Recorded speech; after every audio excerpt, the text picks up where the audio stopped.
Hello everyone. On this channel, I feel that information about what is happening in China is often not correctly conveyed to countries other than China, so I will be disseminating the information I have gathered in English. I'm getting information from multiple media, so I'd be happy if you could comment on the content of the video.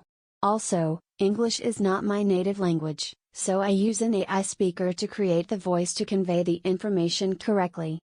This time it's about Chinese academic papers.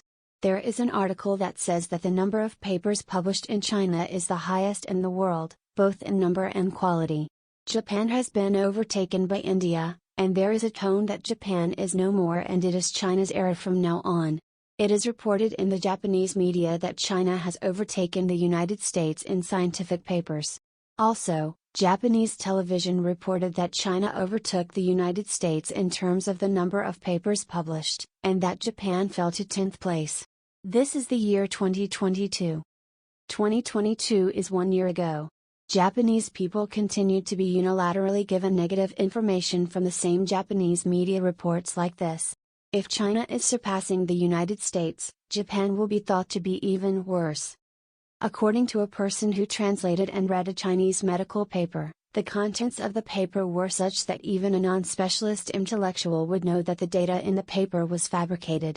In China, there are many people who publish papers that are clearly fabricated without being ashamed. And there is the fact that the published papers have been recognized. What surfaced in April 2023 is an article titled "The Darkness of Chinese Papers That Fabricate Massive Chemical Research and Release It to the World." The article was published by the Financial Times. It seems that there is a company that forges and manufactures papers and is called Paper Mills.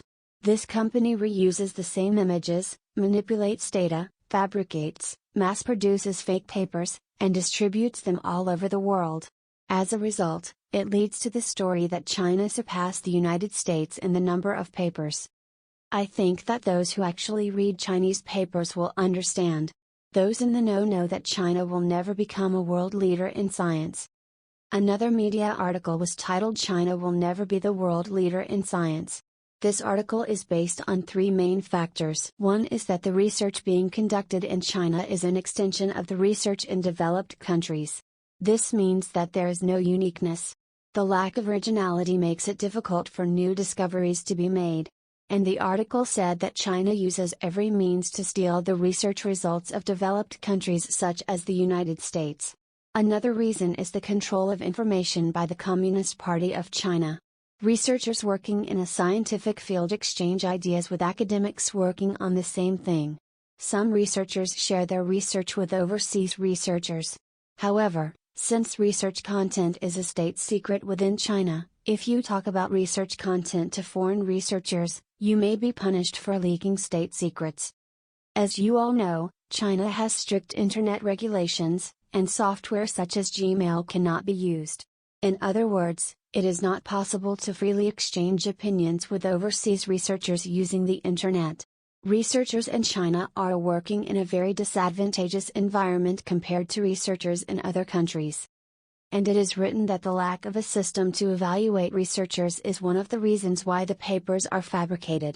The lack of a correct evaluation system means that we can only evaluate objectively, such as the number of papers and the number of citations. This is a question on the side of evaluating researchers. In the case of China, it is necessary to use objective indicators such as the number of published papers, because it is necessary for people such as executives of administrative departments in universities to evaluate research, although they do not know it. China is good at countermeasures if there is an answer, so it will be easier to get ahead in life if you ask a contractor to write a large number of papers rather than seriously researching and collecting data and writing a paper. If this method spreads, it will be a big problem.